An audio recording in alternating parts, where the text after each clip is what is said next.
নমস্কার বন্ধুরা, আজ আমার আলোচ্য বিষয় এবারে পাপমোচনী একাদশী কবে পড়েছে। এই দিন আপনারা কি খাবেন এবং কি খাবেন না। এছাড়াও জেনে নিন বিষ্ণুকে ভোগ নিবেদনের সময় আপনি কোন মন্ত্র উচ্চারণ করবেন।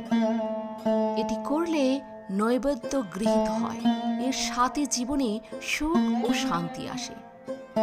সর্বশেষে শুনে নেব পাপমোচনী একাদশীর ব্রত কথা। তো চলুন জেনে নেওয়া যাক সবকিছু।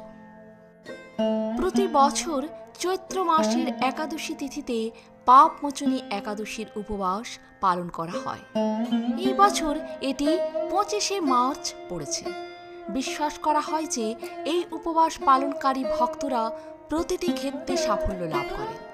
এর সাথে সাথে পাপ থেকে মুক্তিও পাওয়া যায়। ভগবান বিষ্ণু একাদশীর উপবাস খুব পছন্দ করেন। তাই আসুন জেনে নিই পাপমোচনী একাদশী সফল করার জন্য কি খাবেন আর কি খাবেন না।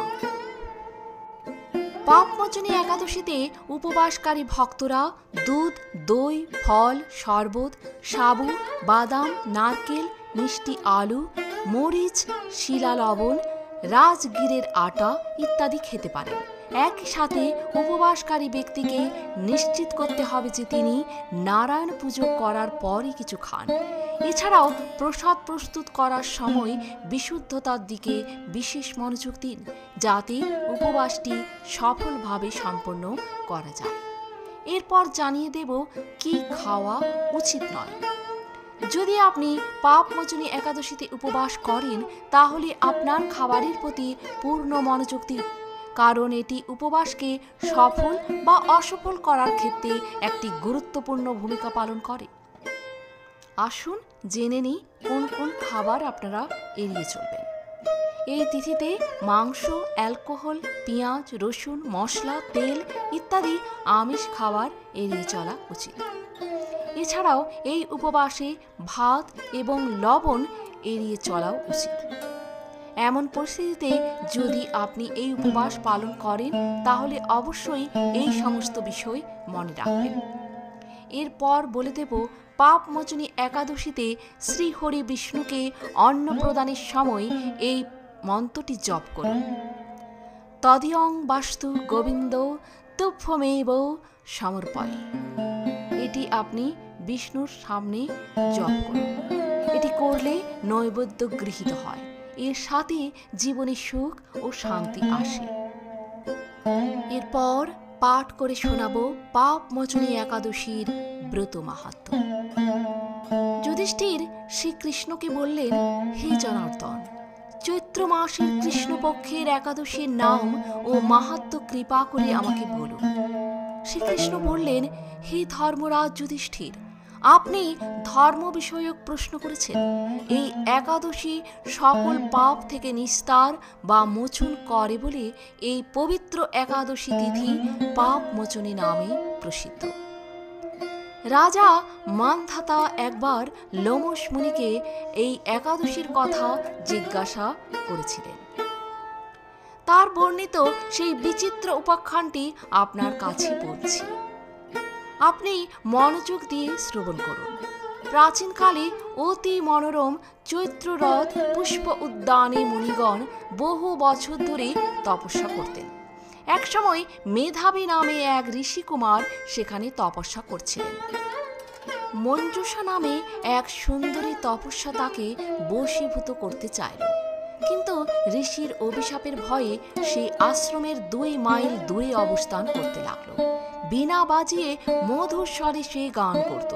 একদিন মঞ্জুষা মেধাবীকে দেখে কাম বাণে পীড়িতা হয়ে পড়ে। এদিকে ঋষি মেধাবীও অপ্সরার অনুপম সৌন্দর্য দেখে মুগ্ধ হন। তখন সেই অপ্সরা মুনিকে নানা হাব ভাব ও কটাক্ষ দ্বারা বশীভূত করে। ক্রমে কাম পরবশত মুনি সাধন ভজন বিসর্জন দেন। এইভাবে অপ্সরার সাথে কাম ক্রীড়ায় মুনির বহু বছর অতিক্রান্ত হল। মুনিকে আচার ভ্রষ্ট দেখে সেই অপ্সরা দেবলোকে ফিরে যেতে মনস্থ করল। একদিন মঞ্জুষা মেধাবী মুনিকে বলতে লাগলো, হে প্রভু, এখন আমাকে নিজ গৃহে ফিরে যাবার অনুমতি প্রদান করুন। কিন্তু মেধাবী বললেন, হে সুন্দরী, তুমি তো এখন সন্ধ্যাকালে আমার কাছে এসেছো, প্রাতঃকাল পর্যন্ত আমার কাছে থেকে যাও। মুনির কথা শুনে অভিশাপের ভয়ে সেই অপ্সরা আরো কয়েক বছর তার সাথে বাস করল। এইভাবে বহু বছর, প্রায় 55 বছর 9 মাস 7 দিন অতিবাহিত হলো। দীর্ঘকাল অপ্সরার সহবাসে থাকলেও মেধাবীর কাছে তা অর্ধরাত্রি বলে মনে হতো। মঞ্জুষা পুনরায় নিজ স্থানে গমনের প্রার্থনা জানালে মুনি বললেন, এখন প্রাতঃকাল, যতক্ষণ পর্যন্ত আমি সন্ধ্যা বন্দনা না সমাপ্ত করি ততক্ষণ পর্যন্ত তুমি এখানে থাকো। মুনির কথা শুনে ঈষৎ হেসে মঞ্জুষা তাকে বলল, হে মুনিবর, আমার সহবাসে আপনার যে কত বছর অতিবাহিত হয়েছে তা একবার বিচার করে দেখুন। এই কথা শুনে মুনি স্থির হয়ে চিন্তা করে দেখলেন তার 56 বছর অতিবাহিত হয়ে গেছে। মুনি তখন মঞ্জুষার প্রতি ক্রোধবশত বললেন, হে পাপিষ্ঠে, দুরাচারিণী, তপস্যার ক্ষয়কারিণী, তোমাকে ধিক, তুমি পিশাচী হও। মেধাবীর শাপে অপ্সরার শরীর বিরূপ প্রাপ্ত হলো। তখন সে অবনত মস্তকে মুনির কাছে শাপ মোচনের উপায় জিজ্ঞাসা করল। মেধাবী বললেন, হে সুন্দরী, চৈত্র মাসের কৃষ্ণপক্ষিয়া পাপ মোচনী একাদশী সর্বপাপ ক্ষয়কারিণী। সেই ব্রত পালনে তোমার পিশাচত্ব দূর হবে। পিতার আশ্রমে ফিরে গিয়ে মেধাবী বললেন, হে পিতা, এক অপ্সরার সঙ্গদোষে আমি মহাপাপ করেছি, এর প্রায়শ্চিত্ত কি তা কৃপা করে আমায় বলুন। উত্তরে চব্বনমুনি বললেন, চৈত্র মাসের কৃষ্ণপক্ষিয়া পাপ মোচনী একাদশীর ব্রতে প্রভাবে তোমার পাপ দূর হবে।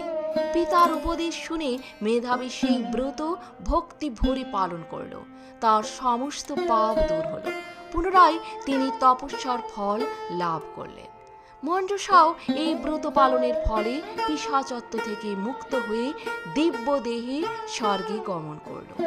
হে মহারাজ, যারা এই পাপ মোচনী একাদশী পালন করেন তাদের পূর্বকৃত সমস্ত পাপই ক্ষয় হয়।